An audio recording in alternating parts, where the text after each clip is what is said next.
Boa tarde a todos e todas. Meu nome é Roberto Angotti, diretor do SEJUR, da Procuradoria-Geral do Município de São Paulo.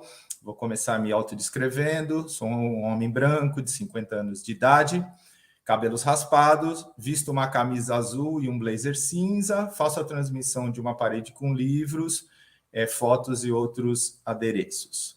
Estamos aqui reunidos para mais um evento da série Encontros Notáveis, coordenados pela Secretaria Municipal de Justiça do município de São Paulo e realizado pelo SEJUR-PGM.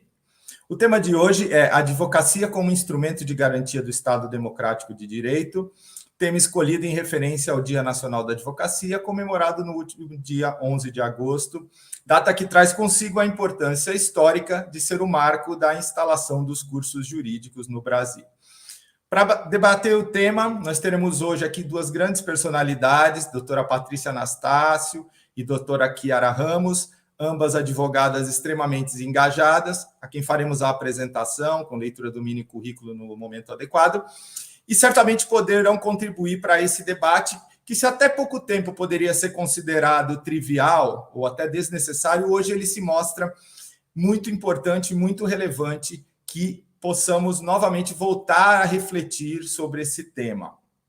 Mas antes de apresentar as nossas palestrantes e debatedoras, gostaria de chamar a senhora secretária municipal de Justiça, a doutora Eunice Prudente, que me permita hoje recebermos aqui não só como agente política idealizadora dessa série de eventos, mas também como professora da Faculdade de Direito do Largo de São Francisco, sem sombra de dúvida, a mais importante instituição de ensino jurídico do país. Professora, estamos mais uma vez aqui firmes e fortes nos nossos encontros notáveis, com um tema de alta relevância para a nossa sociedade. Com certeza. Os encontros notáveis hoje, notabilíssimo, porque vai cuidar de advocacia. Boa tarde a todas as pessoas, também é o momento de nós aqui, não só da Secretaria Municipal de Justiça, mas todos os secretários, toda a gestão, cumprimentarmos SEJUR, cumprimentarmos o doutor Roberto Angotti, que dirige esse centro de estudos, e também o momento, se estamos festejando a advocacia, a Procuradoria do município é importantíssima para essa gestão, para o desenvolvimento do direito municipal. Também momento de cumprimentar a doutora Marina Martinez, que é a procuradora-geral do município, em nome dela, em nome do doutor Roberto Angotti, cumprimentar todos os procuradores. Como a advocacia pública é importante para se desenvolver, né, a administração pública. E esse encontro notável é notabilíssimo porque se refere à advocacia como um instrumento, né, de garantia do Estado Democrático de Direito. Como essa advocacia é importante. E com muito orgulho, nós vamos ouvir duas advogadas, né? Uma advogada atuante na Associação dos Advogados de São Paulo e uma advogada pública, porque procuradora federal. Então, como o doutor Angotti acabou de dizer, né? Essas questões do Estado democrático de direito, de garantia da democracia, é importante, a questão é atual. Desejo a todos um excelente evento, não sem antes agradecer a nossa colega, a secretária Silvia Greco, dos Direitos da Pessoa com Deficiência, que enviou o EROM, né, os tradutores em Libras, para, né, transmitir este evento. Angotti, parabéns a todos, devolvo-lhe a palavra, porque estamos ansiosos e ansiosas para ouvir as advogadas. Realmente, também estou muito ansioso nesse sentido. Eu vou dar um breve recado antes disso, só para o pessoal lembrar os nossos espectadores que a lista de presença vai ser oportunamente disponibilizada no chat pela equipe. Eles também vão estar lembrando o pessoal de estar assinando e que não é necessário lembrar a equipe da disponibilização da lista, porque a equipe faz muitos eventos e já sabe o momento oportuno de disponibilizá-lo. Então, vamos prestigiar as nossas palestrantes, fazer perguntas, prestigiar o evento e, no momento oportuno, a lista será disponibilizada. Bom, agora, sem mais delongas, vamos apresentar a nossa primeira convidada, doutora Chiara Ramos, que é procuradora federal, presidenta da Abaiomi Juristas Negras, cofundadora do selo Juristas Negras. Vou precisar do óculos. Presidenta da Comissão Especial da Verdade sobre a Escravidão Negra da OAB Pernambuco, conselheira estadual da OAB Pernambuco, doutoranda em Ciências Jurídico-Políticas pela Faculdade de Direito da Universidade de Lisboa, em cotutoria com a Universidade de Roma, La Sapienza, graduada e mestre em Direito pela Universidade Federal de Pernambuco, professora de Direito, coautora do livro A Justiça é uma Mulher Negra. Doutora Chiara, conte-nos, nesses dias atuais, como a senhora vê o papel da advocacia na manutenção do Estado Democrático de Direito? A palavra é toda sua. Muito obrigada, boa tarde a todos, cumprimento a todo mundo que está aqui presente, muito obrigada pela introdução, Roberto, e muito obrigada por esse espaço, pelo convite. Queria parabenizar as pessoas organizadoras e idealizadoras desse momento, em especial a professora doutora Eunice Prudente, quem eu tenho uma alta estima, e para mim é uma grande referência enquanto mulher, enquanto ser humano, mas sobretudo enquanto profissional de direito, e é uma inspiração, sem dúvida alguma, para quando a gente pensa sobre a advocacia e sobre esse papel democrático, sobre esse papel de instrumento, de garantia mesmo do Estado Democrático de Direito. Quando eu recebi esse tema, me vieram algumas reflexões, e eu quero falar aqui enquanto uma mulher negra nordestina, enquanto uma oriunda da advocacia pública, que exerce esse munus da advocacia pública, compreendendo o seu papel constitucional, mas que também integra, como vocês viram aí na leitura do meu currículo, da minha mini bio, que integra os quadros da OAB, da organização, né, da nossa ordem. E nesse mês tão simbólico, que é o mês de agosto, que é o mês dedicado à advocacia, aos cursos jurídicos no país, essa reflexão sobre o papel da advocacia, ela se torna importante nesses vários âmbitos, tanto na advocacia pública quanto na advocacia privada. E, de certa forma, transitando entre esses dois mundos, o universo da Advocacia Geral da União, o universo da Ordem dos Advogados do Brasil, eu vejo que é muito mais fácil, às vezes, compreender o papel de garantia do Estado Democrático na advocacia pública, porque faz parte mesmo desse nosso mundo, sobretudo, essa atuação, e aqui eu sei que eu estou falando para diversos procuradores no município de São Paulo, essa função que a advocacia pública tem, enquanto função essencial à justiça, enquanto função fundamental à nação, que é de promover a assessoria e a consultoria. Isso dentro do âmbito da AGU, isso fica bem evidente e visível. Além da parte contenciosa, nós também temos a competência constitucional de realizar a assessoria, de realizar a consultoria de toda a administração pública, direta e indireta, em âmbito federal. Isso dá uma dimensão muito grande desse escritório, que é considerado o maior escritório da advocacia do mundo, né, com seus tantos membros, que é a Advocacia Geral da União. E, muitas vezes, o fato de ser da advocacia pública me fez demorar um pouco para entender o papel da Ordem dos Advogados do Brasil e o papel também da advocacia no seu contexto privado e não público. Mas eu vou falar um pouquinho, e a minha exposição vai ser assim, eu vou falar um pouquinho sobre a ótica da advocacia pública e depois eu vou falar sobre a ótica do sistema OAB, né, que inclui ali não só os advogados privados, embora esse seja muitas vezes um enfoque que muitas vezes se passa para a sociedade, tanto é que muitas vezes nós, da advocacia pública, ficamos distantes do sistema da ordem, muitas vezes não se compreendemos enquanto advogados e advogadas, talvez por não perceber que também o papel da advocacia privada é o papel constitucional de ser função essencial à justiça. Esse é o universo da advocacia brasileira, seja ela pública e seja ela privada. E quando nós falamos sobre justiça, nós estamos falando sobre o fundamento mesmo. sobre essa justiça enquanto fundamento da nossa formação enquanto Estado, enquanto nação. Portanto, do ponto de vista da advocacia pública, eu gostaria de destacar 2 papéis. O papel da advocacia contenciosa, no qual a gente faz a defesa realmente em litigância dos interesses da administração pública, dos interesses do Estado brasileiro. E aqui eu coloco a advocacia pública enquanto advocacia de Estado, e eu nos coloco, sobretudo, a Advocacia Geral da União, no que a gente chama dentro da sociologia do direito de acoplamento estrutural entre o direito e a política. Isso fica muito evidente na advocacia pública, justamente pelo papel que eu já citei aqui, da consultoria e da assessoria jurídica. Ou seja, não existe uma contratação pública no país, não existe a compra que seja de um material ou um lançamento de um foguete que não passe necessariamente pela análise da procuradoria. Desculpa, gente, eu estou com um pouco de alergia, posso precisar interromper um pouquinho. Esse papel da Procuradoria, sobretudo, que é o órgão do qual eu integro, e aqui a gente faz uma distinção, que dentro da AGU você vai ter a Procuradoria Federal, vai ter a Procuradoria da União, a Procuradoria da Fazenda Nacional e a Procuradoria ao Banco Central. Todos são a Advocacia Geral da União.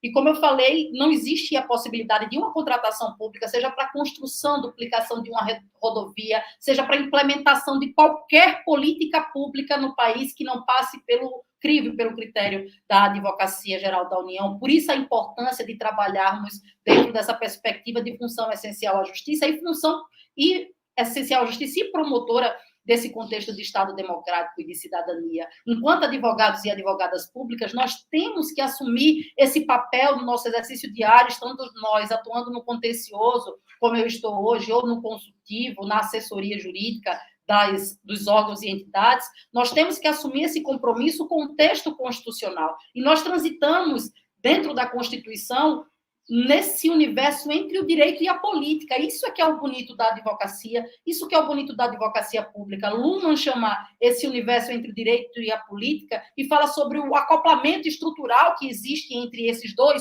subsistemas sociais. Então, você vai ter que, muitas vezes, a advocacia é justamente essa ponte, esse acoplamento entre o universo jurídico e entre o universo político. Por isso que, quando nós falamos sobre garantia de Estado democrático de direito, nós temos que pensar a advocacia para muito além da litigância. Nós precisamos pensar a advocacia com o seu papel de, inclusive, implementar e auxiliar na implementação constitucional das políticas públicas e de assessorar a administração pública para que os objetivos fundamentais da República Federativa do Brasil, o que está ali esculpido dentro dos nossos princípios fundamentais, do artigo 1º ao 4º, sobretudo, em todo o exercício dessa advocacia, é preciso ter esses princípios enquanto parâmetros, é preciso não perder jamais esse norte de que nós não somos simplesmente mais um aparelho burocrático, nós somos, dentro da advocacia pública, seja ela municipal, estadual ou federal,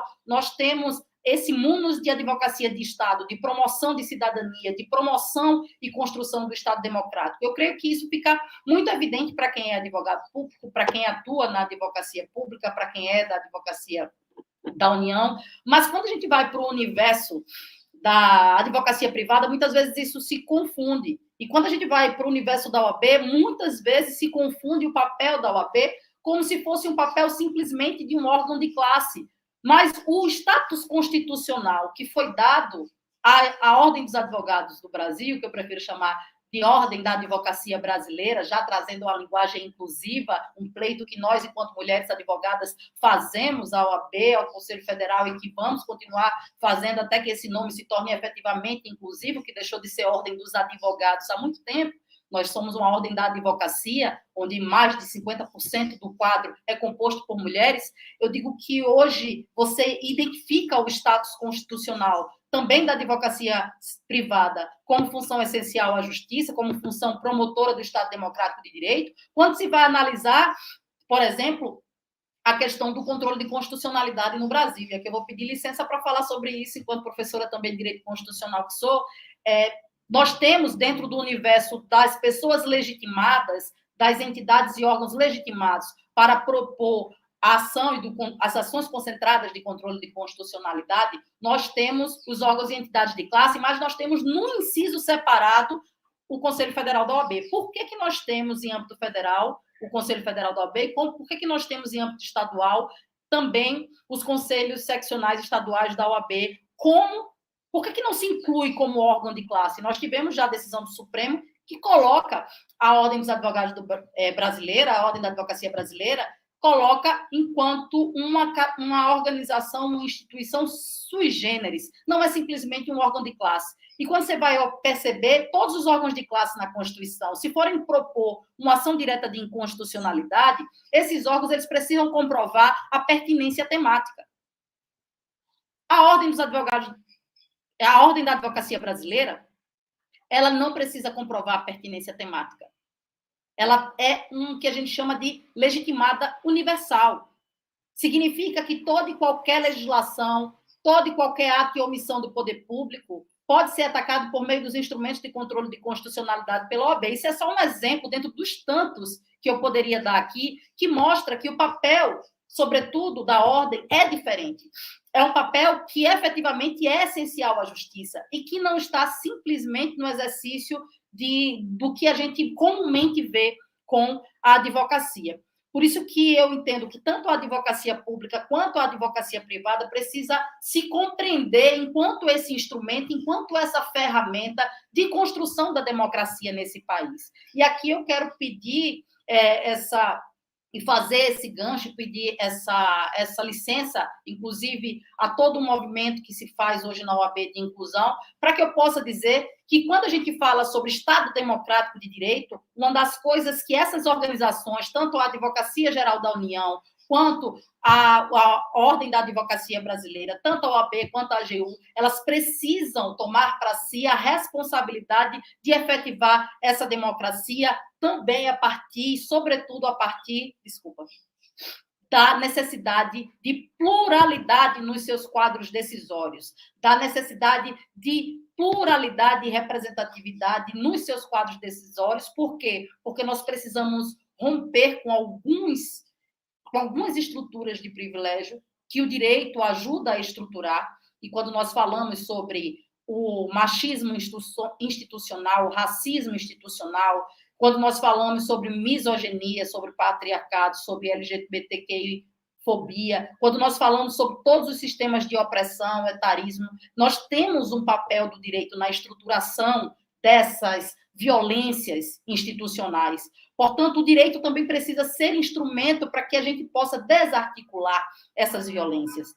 Os movimentos que acontecem hoje no âmbito da Ordem dos Advogados ou da Advocacia Brasileira, como eu me propus a chamar, são movimentos que buscam paridade e equidade. E nós avançamos muito a partir de uma luta coletiva, de um propósito de emancipação coletiva, de uma categoria que muitas vezes fica invisibilizada, e aqui, enquanto mulher negra, eu falo desse lugar, dessa encruzilhada, dessa interseccionalidade entre gênero e raça, e eu posso dizer que, estando no âmbito dessa movimentação, com tantos nomes que abriram os caminhos antes, como é o caso da doutora Eunice Prudente, que me permite estar aqui falando com essa segurança de saber que esse movimento ele vem com essa legitimidade de muito antes de nós que estamos aqui hoje trabalhando na contemporaneidade para fazer valer esse aspecto democrático, esse aspecto de verdadeira construção equânime da advocacia, seja ela pública ou privada,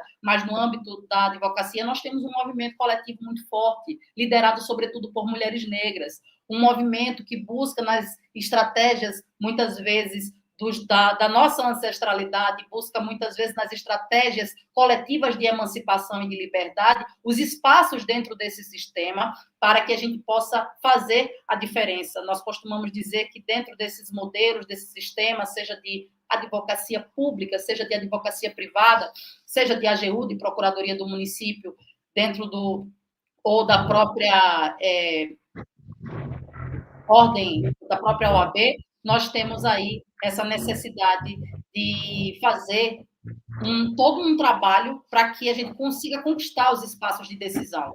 E nós tivemos recentemente a aprovação dentro da ordem de que 30% das vagas decisórias, sejam elas no conselho, seja ela na diretoria, seja ela nas caixas de assistência ou das escolas superiores da advocacia, 30% dessas vagas têm que ser ocupadas por homens e mulheres negras. Nós conquistamos também, na OAB São Paulo e OAB Pernambuco, a previsão de que o 5º Constitucional, na lista sextupla, essa representatividade e essa equidade racial tem que estar além da paridade de gênero, 50% de homens, 50% de mulheres. Portanto, quando a OAB faz esse movimento a partir de uma pressão e a partir de uma articulação de luta coletiva, de luta emancipatória, isso muda o cenário da advocacia privada e faz com que ela se aproxime muito mais de ser esse instrumento do Estado Democrático de Direito, de promoção da cidadania, de promoção da democracia. Por isso que falamos na ordem como casa da cidadania. Aqui em Pernambuco, ou pelo menos, nós falamos muito da ordem enquanto casa da cidadania, enquanto espaço de promoção da cidadania, espaço democrático. Não pode ser encarado como mais um órgão de classe que venha simplesmente com o objetivo último de manter os privilégios de uma classe, que tenha com o objetivo último de manter os nichos e os privilégios, mas sim com assunção mesmo, com assumir esse munus público, essa responsabilidade social. E quando a OAB faz esse movimento e se torna esse espaço em que se respeita a paridade e a equidade, nós temos muito que avançar ainda nesse ponto, nós temos que continuar focadas e nos articulando coletivamente em movimentos como a Biomi Juristas Negras, que eu tenho a honra de ser uma das cofundadoras, como o Instituto Juristas Negras, que eu tenho a honra também de pertencer e ser cofundadora, e outros movimentos que crescem pelo país de advocacia negra, de advocacia feminina, para que a gente esteja sempre atenta para que não se perca jamais esse norte, esse rumo, essa forma de visualizar a advocacia, essa maneira de visualizar a advocacia como esse instrumento de Estado democrático. Quando nós falamos de democracia, nós temos que romper com o mito que se impera no país, que é o mito da democracia racial. O mito fundacional do nosso Estado e da nossa nação é o mito de que existe uma total harmonia, mas quando nós entramos dentro dos prédios da ordem, por exemplo, Para de falar.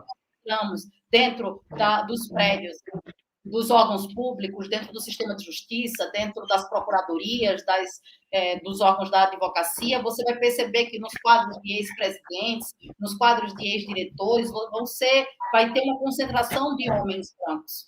Isso significa que existe algo que precisa ser transformado para que nós efetivamente possamos ser instrumento da democracia. Esse instrumento da democracia e do Estado Democrático de Direito, ele precisa ser esse exemplo para os demais órgãos do sistema de justiça, para a sociedade, e como ser inclusivo. E não simplesmente por uma questão de reparação histórica, e não simplesmente por uma questão de, coitados desses grupos vulnerabilizados. Não é sobre isso também, mas é, sobretudo, pela necessidade que esse sistema tem de ter uma compreensão mais plural e mais complexa dos fenômenos sociais, para que possa dar as respostas que a sociedade precisa, para que o direito possa efetivamente ser instrumento da garantia desse Estado democrático de direito e a advocacia ela possa cumprir o seu papel e o seu munus constitucional. Então, eu costumo dizer que é o sistema de justiça que é esse universo do direito que precisa da pluralidade para ser eficiente. E a eficiência é um mandamento constitucional. A eficiência é um princípio que deve ser observado para qualquer pessoa que exerce um munus público, porque mesmo a advocacia privada representa um munus público de função essencial à justiça. E, portanto, esse norte da responsabilidade da construção democrática, da luta contra o racismo, da luta contra o sexismo, da luta contra a misoginia, da luta contra todas as formas de opressão, ela precisa estar no norte, sobretudo das instituições que têm têm nos seus quadros os advogados e advogadas do país, sejam eles públicos ou privados. E, portanto, sobretudo nós, mulheres, sobretudo nós, população negra e indígena brasileira, nós precisamos estar atentos e fortes para que as articulações se tornem ainda mais possíveis e tem viabilidade de nós avançarmos ainda mais nessas pautas, que são pautas de extrema relevância e fundamentalidade no nosso Estado democrático. E eu vou dar só um exemplo para a gente finalizar do quanto que a presença, de quanto que esse sistema ele precisa de pessoas com visão diversa. E o exemplo que eu quero dar é o exemplo do nosso cotidiano aqui na OAB Pernambuco. Quando eu ingressei na OAB Pernambuco, enquanto membro da Comissão de Igualdade Racial, em 2019, existia uma barreira muito grande para que advogadas e advogados negros e indígenas se sentissem pertencentes àquela instituição. Eu não falo nem do âmbito da Advocacia Geral da União, porque somos pouquíssimas. Se fizer a interseccionalidade entre gênero e raça, não passa de 3% de mulheres negras dentro dos quadros da AGU. Mas dentro da advocacia privada, esse número aumenta e a gente cria um problema muito grande quando a gente tem pessoas que não se reconhecem enquanto pertencentes à instituição que as representa também, que além de instrumento democrático, também tem essa função de representação e representatividade da classe. E nós tínhamos um grande problema há 4 anos, que era as pessoas terem um certo constrangimento de entrar no prédio da OAB. De ver que quando se ingressava naquele prédio, se pedia a documentação para se comprovar a advocacia de um determinado grupo específico. Então, uma mulher negra, quando entrava lá, uma advogada negra, quando entrava, se pedia a identificação, enquanto outras pessoas não se pedia essa identificação. Quem é mulher negra no Brasil sabe que isso é uma representação do racismo institucional. É o não reconhecer aquele corpo como um corpo possível de exercer uma função tão importante como é a advocacia. E a partir de um processo coletivo de luta, nós conseguimos avançar imensamente na OAB Pernambuco. Hoje é uma das referências no Brasil de efetividade da política e das políticas de ações afirmativas que nós conquistamos. Na OAB, dos 30%, nós tivemos aí toda uma movimentação para que se tornasse efetivo, para que não houvesse fraudes ao sistema de autodeclaração. Nós lutamos constantemente por isso. Nós ocupamos não só o conselho da OAB, como nós ocupamos também a ESA, a diretoria, e nós temos hoje uma OAB totalmente transformada, uma OAB muito mais democrática e inclusiva. Eu vou dar um exemplo do que a OAB Pernambuco hoje teve como conquista, que você não pode... Assim, há 4 anos você não imaginaria esse avanço. Nós tivemos a criação da Comissão da Verdade sobre a Escravidão, que eu tenho a honra de presidir, a responsabilidade de presidir, e nessa comissão nós fizemos e realizamos diversas audiências públicas, nós tivemos em diversos territórios aqui no estado, quilombolas, indígenas, ciganos, e o nosso objetivo na preservação da nossa memória, sobretudo quando a gente fala sobre verdade da escravidão, a gente fala sobre a necessidade de preservar a nossa memória, preservar o nosso patrimônio material e imaterial. Nós avançamos imensamente no diálogo com os poderes públicos, com as secretarias responsáveis, para que nós tivéssemos aí a ordem, a OAB, como um local seguro para que as comunidades tradicionais de terreiro, as comunidades quilombolas, as comunidades indígenas, as comunidades ciganas se sentissem seguras o suficiente para fazer a negociação necessária com os poderes públicos para a implementação de políticas de preservação das tradições, de preservação da memória, de preservação da oralidade e das tradições que estão se perdendo e se deteriorando no país. Então, você imagina que isso seria possível dentro dos quadros da OAB, se não fosse essa arejada que homens e mulheres negras que ali ocupam aquele espaço, com a consciência de quem são? Será que seria possível a gente pensar em uma atuação nesse nível da OAB funcionando como instrumento efetivo de democracia, como instrumento para auxiliar, inclusive, a elaboração de políticas públicas? Será que nós conseguiríamos pensar isso se nós tivéssemos a OAB apenas como um órgão de classe para manutenção de privilégios e de nichos profissionais? Eu creio que não. Portanto, para que a gente avance enquanto instrumento e garantia do Estado democrático, é preciso que a OAB seja primeiramente democrática, que ela se mantenha, as que conquistaram a efetividade da política de cotas democrática, que essa política ela se amplie ao invés de se restringir, porque a gente sabe que tem muitos movimentos contrários a essa inclusão. Por quê? Porque mexe com privilégios. E o que eu quero deixar aqui como um recado e como última dessa minha fala é que a gente precisa construir, dentro dos espaços que a gente ocupa, um espaço de responsabilidade, a construção de uma lógica de ética inclusiva e a construção do modelo de sociedade que a gente almeja ter. Então, a justiça, enquanto princípio, é algo que necessariamente passa pela inclusão, pela pluralidade e pela confluência de opostos. A justiça, ela está na encruzilhada. E quando a gente fala para demarcar gênero e raça, não é querendo criar segregação, é pelo contrário, é querendo romper com os pactos de silenciamento e com os bloqueios que impedem que nós tenhamos várias mulheres presidentes da OAB, várias pessoas negras como presidentes e diretoras da ordem no Brasil de norte a sul, e não só dentro do sistema OAB, mas dentro dos quadros da advocacia pública. Nós precisamos avançar e reconhecer que a democracia racial é um mito e que nós temos o dever e a responsabilidade de entender que essa ciranda, essa luta, ela é de todas nós, não é simplesmente do grupo vulnerabilizado, é uma responsabilidade de todo e qualquer cidadão, é uma ética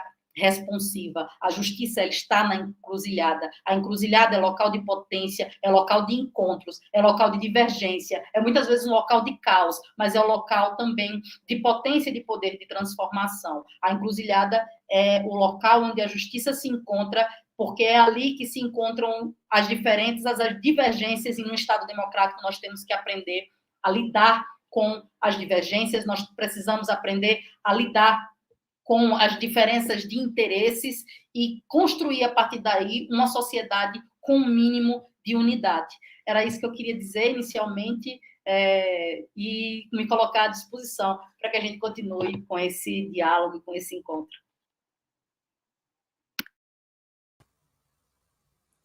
Obrigado, doutora Chiara, exposição realmente maravilhosa. Olha, se não fosse toda a profundidade da sua exposição, sua palestra já valeria pelo fato de chamar atenção para a necessidade de correção dessa terminologia da OAB, né? Para a ordem da advocacia e não a ordem dos advogados. Nossa, parece um detalhe, mas é justamente nos detalhes que o machismo, assim como o racismo, interpenetram as estruturas sociais, né? Então, muito relevante essa observação. Outro ponto que eu gostaria de destacar, a advocacia pública como mediação entre mediação entre o direito e a política, né? Também nunca tinha ouvido essa expressão, e ela me parece que faz todo sentido. É um dos debates mais calorosos aí da filosofia do direito, né? A entrada da política no direito, ou como a vontade muitas vezes sobrepõe a ciência do direito. Muito interessante esse ponto, vou refletir bastante sobre isso também. Enfim, e, antes de tudo, o mais importante é essa abordagem de desmascarar o mito da democracia racial, através de um exemplo que, se é triste, também, por outro lado, a senhora trouxe aí um alento ao nos trazer essa evolução narrada no âmbito de Pernambuco e do Brasil, como muito bem observado. Muito grato, já retomamos. Bom, vamos chamar agora a nossa segunda convidada, doutora Patrícia Anastácio. Doutora Patrícia é advogada e conselheira suplente da ASP, Associação dos Advogados de São Paulo, especialista em Direito do Trabalho e Processo do Trabalho pela USP, Universidade de São Paulo, especialista em Processo Civil pela ESA, Escola Superior de Advocacia, especialista em MBA, Advocacia Corporativa e Governança, EAD, membro efetiva da Comissão Especial da Advocacia Trabalhista da OAB, membro suplente da Comissão do Advogado Assalariado da OAB, advogada membra da ANAM. Doutora Patrícia, estou muito ansioso para ouvi-la. Olá, boa tarde a todos. Em primeiro lugar, eu gostaria de agradecer a nossa professora, a doutora Eunice, pelo convite que me foi dar aqui. Agradeço o doutor Roberto Angotti também pelo convite, a Sejur e a todos que estão nos ouvindo. Bom, esse é um papel bem difícil eu falar depois da doutora Chiara, que é uma advogada, que é uma procuradora federal e professora de Direito Constitucional. Mas a gente vai tentar falar aqui. Vamos lá. Eu tentei pensar de uma outra forma. A minha apresentação, eu gostaria primeiro de a gente pensar na história. Quando a gente nos remete à história, a gente sabe o que aconteceu, a gente sabe hoje qual é o nosso papel dentro do Estado Democrático do Direito e o que vai vir para depois, né? Então, a história ela sempre nos remete a algumas explicações ou não. E quando a gente fala em direitos fundamentais, eu trouxe alguns conceitos até a gente chegar no nosso tema, fiz uma divisão aqui. Quando a gente fala em direitos fundamentais, eles são princípios e normas que vai proteger a dignidade, a liberdade e a igualdade de todas as pessoas. E a gente fala em uma evolução desses direitos. A gente teve o direito de primeira geração, que vai tratar dos direitos políticos e civis.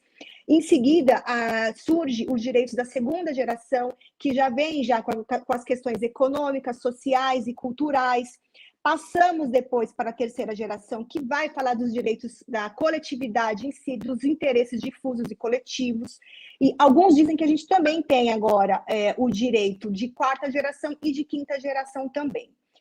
E aí, passando pelas questões, a gente precisa pensar na história das nossas constituições.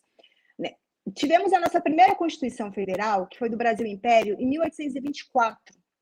E nessa Constituição, nós tínhamos o poder do imperador como poder único. Ele exercia o executivo, o legislativo e o judiciário.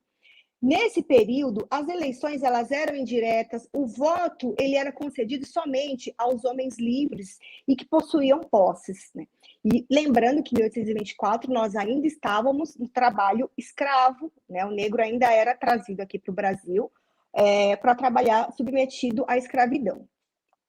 Em seguida, a nossa próxima Constituição Federal, a de 1891, que é do Brasil República, e aí nesse texto já vem estabelecido a independência dos poderes, a gente já trata da forma federativa do Estado, a forma republicana do governo, e em 1888 a gente tem a abolição da escravatura dentro do Brasil. Então, esses são as principais características da Constituição de 1891, que é a primeira da República.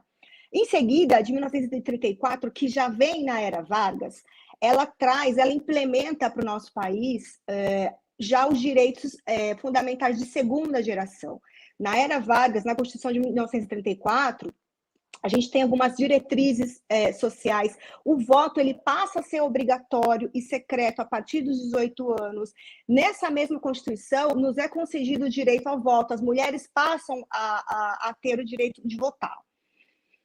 Passamos, em seguida, para a Constituição de 1937, que ela é tratada sobre o Estado Novo. Ela vem inspirada na Carta de Del Lavoro, que é uma Constituição italiana, que vem com viés fascista.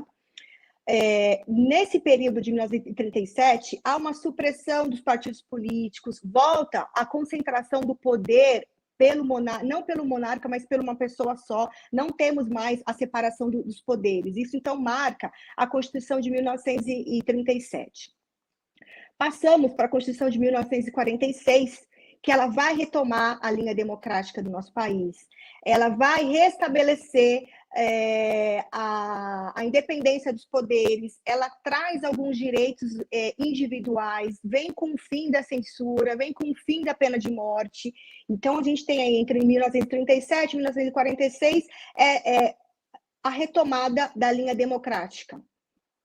E surge a Constituição de 1967, que vai instituir o regime político militar dentro do nosso país, com todas as atrocidades, com a supressão de direitos, não tem mais a independência dos poderes, fecha-se o Congresso Nacional e o poder volta a ser centralizado pelos militares.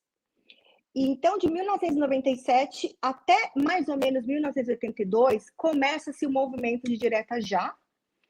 Em 1985, o presidente Sarney ele convoca a Assembleia Nacional Constituinte, inicia-se as tratativas, e temos aí, em 1988, a promulgação da Constituição Federal, que é a que está vigente hoje, que eu costumo chamar ela de forma carinhosa de Constituição Cidadã. Alguns doutrinadores a chamam assim. Por que ela é uma Constituição cidadã? Em razão das características. Vivemos em períodos sombrios na época militar, e vem a Constituição Federal, no seu preâmbulo, e ela já afirma que nós somos um Estado democrático de direito destinado a assegurar o exercício dos direitos sociais individuais, a liberdade, a segurança, o bem-estar, o desenvolvimento, a igualdade e a justiça como valores supremos de uma sociedade fraterna, pluralista e sem preconceitos, fundada na harmonia social e comprometida na ordem interna e internacional com a solução pacífica das controvérsias. O que isso quer dizer, né? Então, a gente vendo, esse é o nosso Estado de Direito, esse é o Estado democrático de direito que a Constituição nos impõe,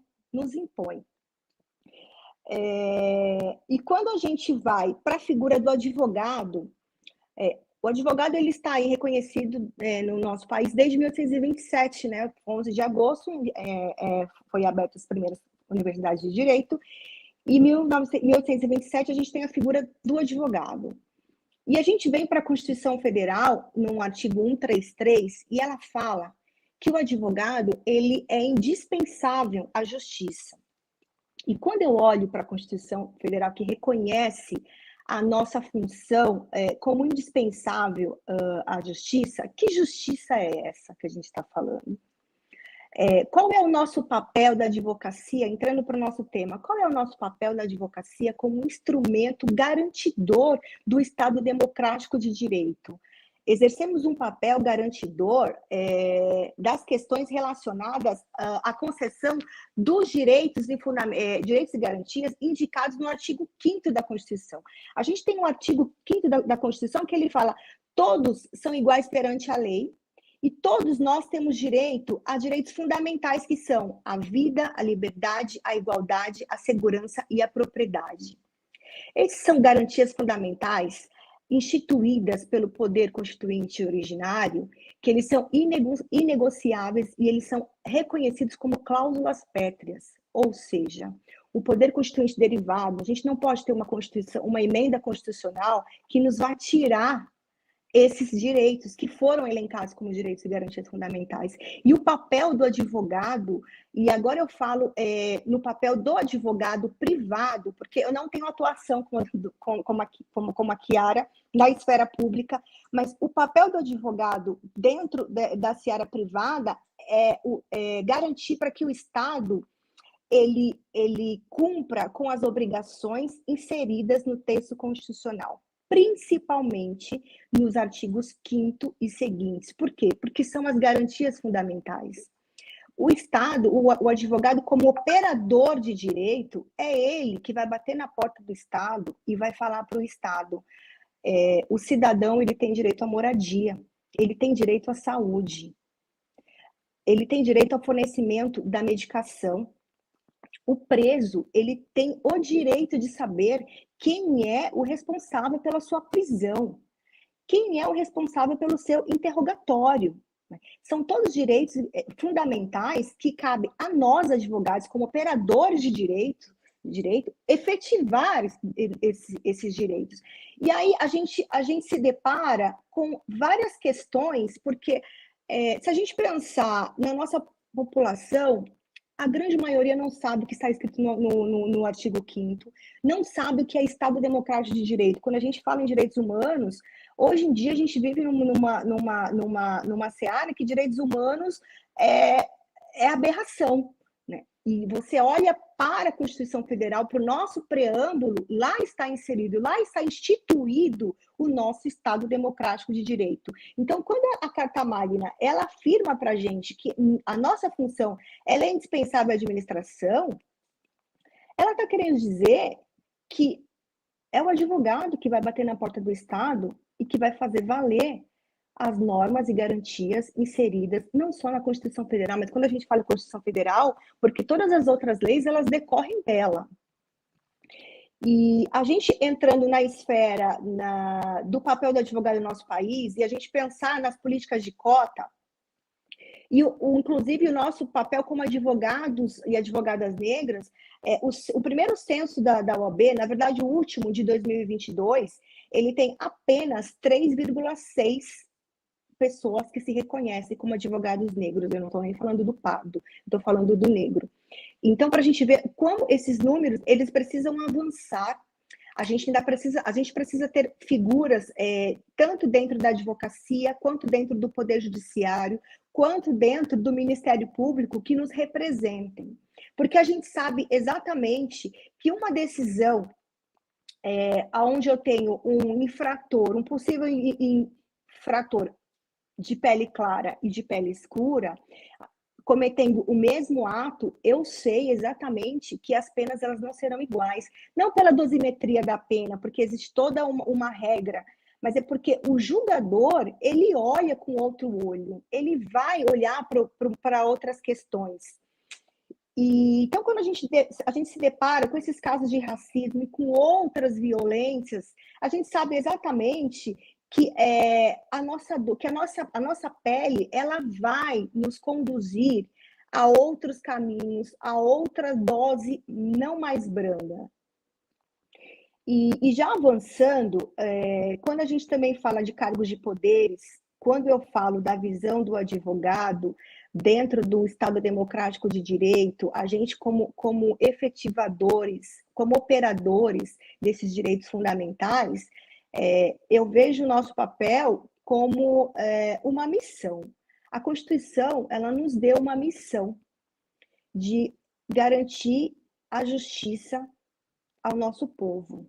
É o advogado que pede, é o advogado que bate na porta do Poder Judiciário e que faz o pedido, porque o juiz, ele só precisa julgar. O juiz, teoricamente, ele tem que ser imparcial. Nós não somos imparciais, nós somos parciais. E é esse o nosso papel. Eu já estou caminhando para o final, e o que eu queria dizer é que a advocacia ela vai garantir o direito de viver com dignidade. É uma vida justa e digna, porque lá no texto constitucional está dizendo, eu tenho direito à vida. A vida, ela vem primeiro do que qualquer outro direito fundamental. A saúde, a alimentação, a moradia são consequências dela. E como advogada efetivadora do direito, essa é a nossa missão. Nós temos uma missão perante a sociedade, independente do que vai acontecer daqui para frente, independente do que é o Estado Democrático de Direito. Na verdade, independente não, confirmando o que é o Estado Democrático de Direito. Essa é a minha fala e eu agradeço pelo tempo. Eu falei que eu seria breve, né? Muito obrigada. Obrigada, senhora doutora Patrícia, pela exposição espetacular também, passando aí pela história das constituições e linkando com a questão das gerações de direito. Vou confessar que quando a gente começou a proposta do tema, foi a primeira reflexão que me surgiu sobre essa questão da intersecção das gerações de direito com o papel da advocacia, né? Porque a gente tem é natural, né, pensar na advocacia, principalmente para o leigo, como a garantia dos direitos de primeira geração, né? Especialmente a liberdade individual, né? Acho que o leigo enxerga muito facilmente o papel do advogado nesse sentido e acho que é muito tranquilo. Mas a sua exposição trouxe um ponto de reflexão extremamente importante. Mas e a efetivação dos direitos de segunda e terceira geração? Qual é o papel da advocacia, né? A efetivação da igualdade entre homens e mulheres, entre a efetivação da igualdade entre pessoas brancas e pessoas pretas. Então, essa reflexão traz um ponto-chave, na minha opinião, né? Quando a gente fala da Constituição, que o advogado é responsável pela administração da justiça, a que justiça estamos nos referindo, né? A justiça social está nesse conceito, mas para complementar essa discussão, vou trazer de volta a nossa querida professora Eunice e as nossas palestrantes, para que agora a gente abra o debate para suas considerações. Vamos começar pela professora Eunice, seguir a mesma ordem, passar pela doutora Chiara e doutora Patrícia, já para sua fala, suas considerações, quiserem responder perguntas, fiquem totalmente à vontade. Pois não, doutor Roberto Angotti, mais uma vez, nós todos aqui da Administração Pública Municipal nos sentimos muito seguros com a atuação da Procuradoria do município e com os cursos e seminários e atividades do Centro de Estudos, então, da Procuradoria-Geral. Então, atuar com o Sejur, para nós, é sempre uma honra, e como nos referimos, né, aos encontros notáveis, e esse seria notabilíssimo. Conheço a doutora Chiara Ramos já há algum tempo, acompanho a sua trajetória brilhante como advogada pública compromissada com os direitos fundamentais na luta contra o racismo estrutural, contra sexismo, e ela assim se pronunciou hoje de uma forma assim emocionante. A doutora Patrícia Anastácio, que é uma liderança de advogados pela sua atuação lá na Associação dos Advogados de São Paulo. Então, vejam, alguém lá de Recife, mas alguém também aqui de São Paulo, vem nos trazer esse histórico importante sobre a nossa advocacia, sobretudo sobre a égide da Constituição Cidadã, da atual Constituição. Caro Angotti, caros colegas, né, as pessoas todas que estão acompanhando este encontro notável, hoje acho que todos nós refletimos muito sobre a importância do advogado, sobre a liberdade de expressão, como ocorreu aqui, e a advocacia garantindo este direito. Olha, momento muito emocionante, parabéns aí às juristas, Chiara Ramos, Patrícia Anastácio, doutor Angotti, nós aqui da Secretaria de Justiça e outras que estão aí nos acompanhando, estamos nos sentindo muito fortalecidos, seguros, né, com esses conhecimentos. Muito obrigada. Eu que agradeço, professora Onísse. A senhora que sempre é uma defensora incondicional do papel da PGM junto à administração municipal, sempre ressalta essa relevância e é muito importante tê-la ao lado aí da PGM nessa grande parceria entre a Secretaria de Justiça, a PGM e o Sejur também. Eu vou deixar um breve recado, o pessoal tá com problema de abrir a lista de presença, não se preocupem que ninguém vai ser prejudicado, então se eventualmente fez a inscrição e não conseguiu assinar a lista, vai ser atribuída a devida presença, fiquem tranquilos, tranquilas, às vezes a informática nos prega essas peças, né? Bom, eu gostaria agora de ouvir na ordem a doutora Chiara sobre a exposição da doutora Patrícia, a doutora Patrícia sobre a exposição da doutora Chiara, ou sobre o que mais quiserem falar, comentar, fazer suas considerações finais. É sempre um prazer ouvi-las. Por favor, doutora Chiara. Que evento gratificante, né? Que honra poder estar aqui, que responsabilidade também, que alegria ouvir a doutora Patrícia. Que felicidade ouvir o elogio da doutora Eunice, hoje eu não durmo. Ela sabe que eu sou fã dela e eu tieto mesmo, e eu acho muito importante a gente ter as nossas referências para que a gente se inspire e possa fazer, né, realmente como um farol a guiar. A doutora Eunice, que recebeu da UAB Pernambuco, junto com a Baiomi Juristas Negras, a medalha Esperança Garcia, a primeira advogada do nosso país, uma mulher negra escravizada. E a gente diz lá no texto da homenagem que a senhora é farol, e não só a senhora, a gente tem a honra de ter outras grandes mulheres e outras grandes mulheres negras dentro desse sistema, como água infiltrada, fazendo justiça, buscando as brechas, buscando os espaços. Né? A Patrícia trouxe alguns dados sobre o censo e mostra que a gente ainda precisa muito avançar, que nós precisamos garantir, independentemente, porque o que nós estamos pedindo dentro desses espaços é que haja uma possibilidade de mudança. Nós não queremos refletir dentro do quadro da instituição o número de advogados e advogadas que se declararam como um todo, enquanto pessoas negras, homens e mulheres negros. Nós precisamos colocar isso em uma quantidade expressiva, e foi isso em 30%, para que nós tenhamos uma modificação mesmo da estrutura da OAB e outras tantas advogadas e advogados possam se sentir aqui incluídas. É uma missão muito fundamental essa que a gente está. Eu gostaria de encerrar falando um poema que encerra o nosso livro, A Justiça é uma Mulher Negra. É um poema de Luciene Nascimento, uma incrível poetisa, e que diz assim: a justiça é uma mulher negra. Aonde ela está? Pergunta a mãe do filho preso.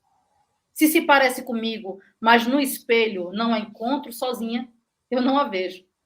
Mas quando os olhos cruzam os das irmãs à volta, localiza em sua coragem o epicentro e reconhece sua tempestuosa revolta nesse vento que venta todas por dentro. Guarda atenta e ruidosa, nunca omissa. Na histeria do seu útero, a premissa grita forte, aguda, grave e insubmissa. Ela é uma mulher negra, a justiça.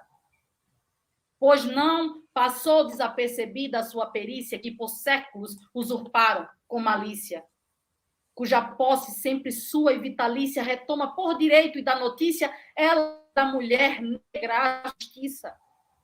A justiça é uma mulher negra, porque não sendo, não seria justa a justeza que esse povo guia. A justiça é uma mulher negra porque acha o direito na encruzilhada e nesse evento firma aos pés de sua caminhada. A justiça é uma mulher negra porque olhar não está vendada. E, finalmente, sendo ela atenta a todas as mazelas, agora não passa nada. E nós colocamos esse texto e nós escolhemos a justiça enquanto mulher negra justamente como uma exemplificação de que, apesar do direito ser branco, hétero e masculino, a justiça ela está na encruzilhada. Está na mulher negra, na mulher indígena, na mulher lésbica, em todos os grupos vulnerabilizados. A justiça se encontra na encruzilhada. Um grande abraço a todas e todos. Quero me colocar à disposição para continuar os diálogos. A minha rede social é @professora-Chiara. Eu aguardo vocês lá e para que a gente possa pensar em outras possibilidades de realização da justiça, do direito e da democracia. Um grande beijo, muito obrigada. Ai, doutora Chiara, não faça isso com o apresentador. Aí chama a emoção. Bom, vamos tentar prosseguir aqui. Vamos, bom, Roberto. a questão da lista foi normalizada, então fico feliz e já posso passar agora para a doutora Patrícia Anastácio para as suas considerações finais.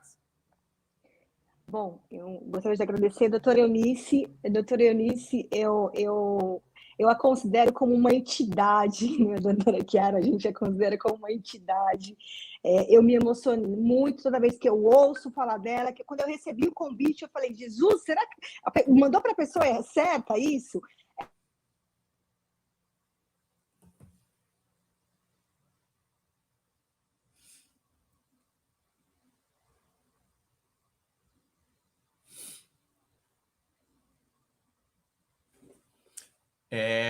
Demos uma pequena travadinha com a doutora Patrícia, mas tenho certeza que ela retorna em segundos aí. Vamos esperar. Oi, caiu? Voltou? Muito rapidamente caiu. Pode prosseguir, doutora. Tá. E quando a gente fala da figura da justiça, da mulher preta, da figura do advogado, a gente tem um grande avanço, mas é um grande avanço que, ao mesmo tempo, ele é muito pequeno, porque a advocacia ela era exercida por homem branco, não é? Sempre foi exercida por homem branco, e de tempos para cá, talvez esse encontro nunca teria acontecido. Estamos falando hoje com a doutora Eunice, temos aqui a doutora Chiara, eu, Patrícia, 3 mulheres negras falando para a prefeitura do município da maior cidade do Brasil. A gente está falando da maior cidade do Brasil. Doutora Chiara é uma nos representante aí em Recife, em todo o Nordeste, e eu tento fazer um papel aqui dentro da advocacia, e como mulher preta, como advogada, como a primeira advogada dentro da família, isso para mim é uma responsabilidade muito grande. E a gente olha para a OAB, que agora não chamamos mais de OAB, como que é? É Ordem da Advocacia do Brasil. Essa é a palavra, Ordem da Advocacia do Brasil, é essa. Porque se a justiça ela é feminina e negra, a ordem da advocacia do Brasil ela tem que ser feminina. A gente tem que seguir daqui para frente e a gente seguir os passos da doutora Eunice, porque a senhora é mesmo a nossa referência, a gente tem que sempre referendar enquanto a senhora está aqui entre a gente, porque depois que vai, a minha avó sempre falava, me dá presente enquanto eu estou aqui. Então, eu agradeço demais a senhora pelo convite, a todos vocês, e eu tenho a frase que eu levo para mim, que eles combinaram de nos matar e a gente combinou de não morrer, porque essa também é uma frase impactante, que diariamente eles tentam nos calar, né? E a gente está aqui para falar e para mostrar o quanto nós somos capazes e o quanto temos força, porque essa é a palavra, né? A gente tem força e resiliência para permanecer e continuar seguindo. Muito obrigada a todos que estão nos ouvindo. Muito obrigada a todos. Nossa, realmente hoje está um dia especial, né, professora? Um dia especial. A gente costuma fazer, eu costumo encerrar, mas vou abrir para a senhora falar. A senhora foi citada tantas vezes, por favor, faça a última fala. O microfone, por favor. Eu devo agradecer, né? E lembrar a importância de um Estado democrático de direito. Nós temos aqui um prefeito que dá a seguinte orientação para os secretários: quando começarem a trabalhar todo dia, pensem o que é que eu posso fazer para melhorar a vida das pessoas. Esse é o principal compromisso da democracia, e aqui estamos nós. Agradeço a doutora Chiara, agradeço a doutora Patrícia as referências da minha pessoa, mas eu estou aqui como secretária, servidora dos munícipes. E é uma honra muito grande aqui para a secretaria atuar com o SEJUR e, sobretudo, ouvir elas sim, né? Verdadeiras deusas, né? Nossa, quanta sabedoria, quanto conhecimento, né, essas mulheres demonstraram hoje. Muito honrada e muito obrigada.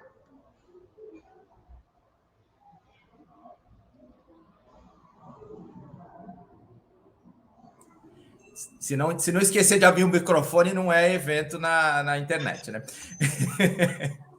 Então, bom, só dizia que, poxa, só tenho a agradecer. Doutora Patrícia, o convite foi feito, sim, especialmente para a senhora, da mesma forma que foi feito para a doutora Chiara. O SEJUR está muito atento nesse engajamento das mulheres negras também na questão da advocacia. Então, foi feito com muito carinho e especialmente para a senhora, sim. Bom, então me resta aqui só encerrar, agradecer aos participantes, professora Eunice, doutora Chiara, doutora Patrícia, aos intérpretes Matheus e Aaron, e a SMPED, que torna os nossos eventos acessíveis, a equipe do SEJUR, na pessoa do Eduardo, da Priscila e dos demais que estão aí nos auxiliando com esses eventos, a Luana, especialmente, que nos ajudou nos contatos. Era para ela estar nos bastidores, mas ela foi ao SEJUR presencialmente e não conseguiu chegar a tempo, mas era para ela estar aqui também. Então, agradeço muito a Luana, que fez toda a ponte com esses contatos, a nossa residente jurídica.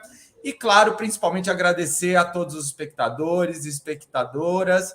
Muito obrigado. Uma boa noite a todos e todas.